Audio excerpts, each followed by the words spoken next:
I'm gonna be honest. I'm a bit biased on this one. I love the Avatar world and both series. Korrasami is like crack to me, and I've been flying high off of it for the past 4 years. But with part 2 of Turf Wars coming out, I figured maybe I should give the story a real read. I don't want to review the plot of the comics as it hasn't actually finished yet, so I'll save that for another video when part 3 emerges. What I want to do today is take a stroll down nostalgia lane and take a look at the progression of Korra and Asami's relationship up to part 2. And stay tuned to the end of the video. I'll announce the winner of the Yuri giveaway from our last review. So without further ado, here's the evolution of Korrasami. As book 1 begins, our lady-loving ladies meet for the first time. And after the writers put these teenagers through a Bermuda love triangle, or square if you count that weird stuff with Bolin, the stereotypical next step in story writing is to make these two women dislike each other to fight over the guy. But oh no, for the most part, they actually enjoy each other's company. There is drama within the love triangle. Korra and Asami both have their jealous moments, but the drama is never between the two women. Asami actually goes out of her way to say that she likes Korra. It's Mako that needs to get his shit together. There isn't really any animosity between Korra and Asami. That is until Korra names Hiroshi as a prime suspect working with Amon and the Eagoless. It isn't a void that comes between Korra and Asami's newfound friendship. It's family, which is a much more understandable wedge. If Korra was trying to put my dad in jail, I'd have felt the same way, no matter how awesome her biceps are. And while watching it when it was first coming out, I just knew Asami was going to betray Team Avatar. Oh, well, okay then. The writers sidestepped another overly used trope, and it genuinely surprised me. But most importantly, it surprised Korra. Asami is genuinely a good person. Her father was all she had, but in a dire situation, she chose to do the right thing rather than side with her family, which had to be extremely hard for her. It's the type of person Team Avatar needed. Asami and Korra are two different sides of the same coin. She counters Korra's brash hot-headedness with an intelligence and logical stance towards solving problems, even in the most urgent of situations. Book 1 ends with the women on a good note. They're not best gal pals, but even with all the craziness that went on, their friendship overcame it. Leading into Book 2... Of course you take his side. Make up your mind. You ratted me out to the president? Korra, let me explain. awful. You know what? Skip. Praise be to Appa, the love triangle is over. Now this is the season I saw Korrasami on the horizon. As a lesbian, it was easy for me to pick up on what was occurring between the two women. But I understand this is where fans get divided. If you didn't notice these cues, you thought the relationship came out of nowhere. But I think Johnny Tuccello said it best. A lot of people, myself included, carry internalized heteronormative tendencies. Because of this, if we see two characters of the same sex share an intimate moment, sometimes our minds will automatically contextualize this as simple friendship. I'm not saying this to insult or degrade, it's just a fact, and it's something that we need to actively work against because it's bullshit. Since the invention of the moving picture, we have seen men and women be romantic, but we are now just seeing same-sex couples together more frequently on screen. So when people ask, does everything have to be gay now? Or in this case, that Korra and Asami's relationship came out of nowhere, it's because we're not trained to see it, and so it sticks out a lot more as something different. But just because something is different doesn't make it bad.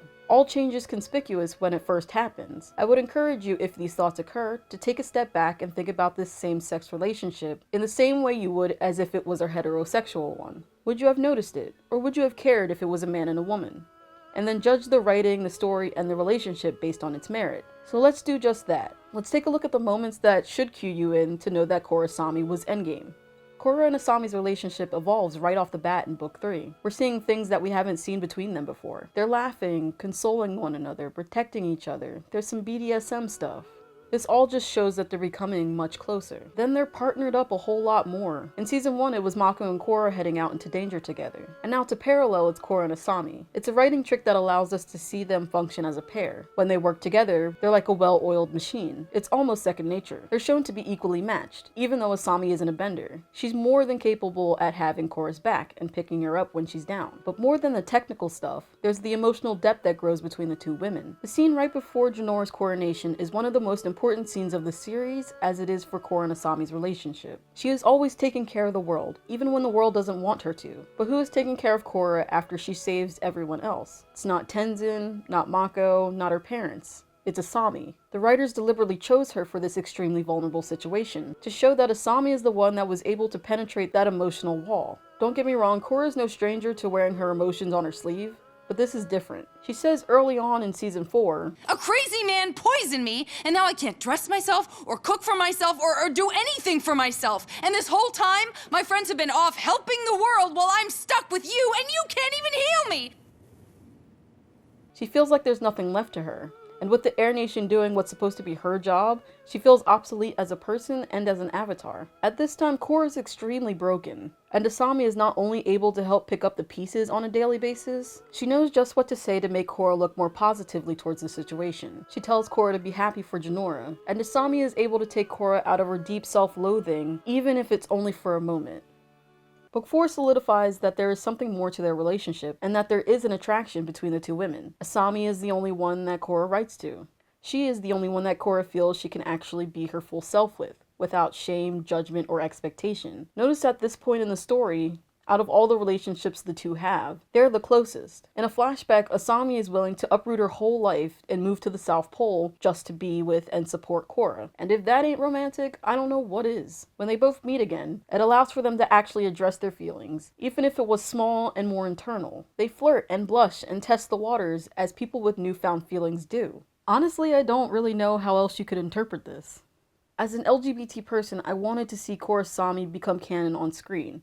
I wanted it bad, but it's understandable why they didn't address it from a storyteller's standpoint. With 13 episodes left of the series and Princess Hitler on her way to fuck everybody's shit up, the priority is ending the series as a whole. But they did get in a couple moments to lay the groundwork for what's to come. This all leads up to the final scene of the series, and forget the blatant bisexual flag in the sky, though that is a really nice touch. The women decide now is the time to start their relationship, and they head into this new chapter of their lives together.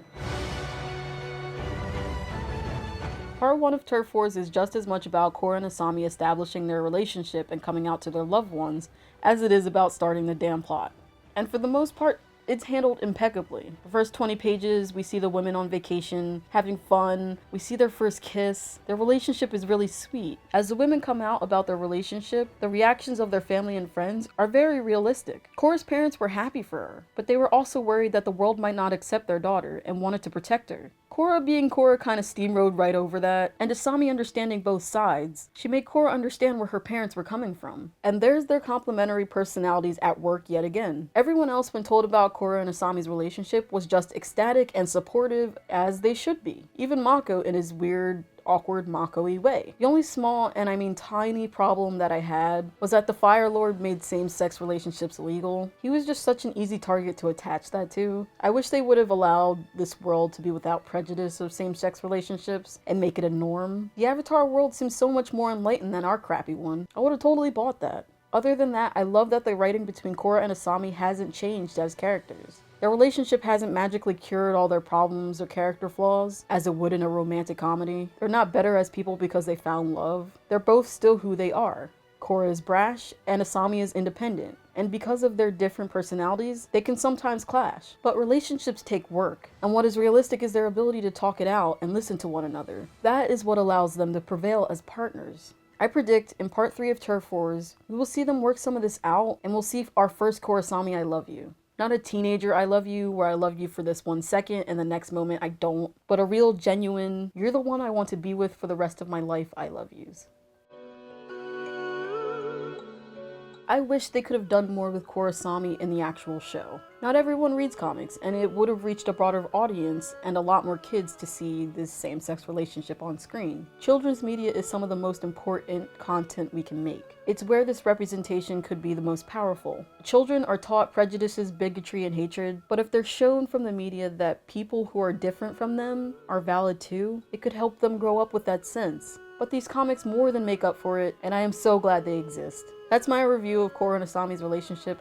Thank you so much for watching. Tech is the winner of our Yuri giveaway. Message me on our channel so that I can get your information and send those pop figures over to you. Another round of the giveaway is starting now. This time you'll be getting a $10 Visa gift card, so you can buy whatever Korrasami swag you want. All you have to do is leave a comment on this video and subscribe. In February, we'll be taking a look at the LGBT characters of Brooklyn Nine-Nine, so hit that bell so you don't miss those. And until next time, I'm Jess. See you later.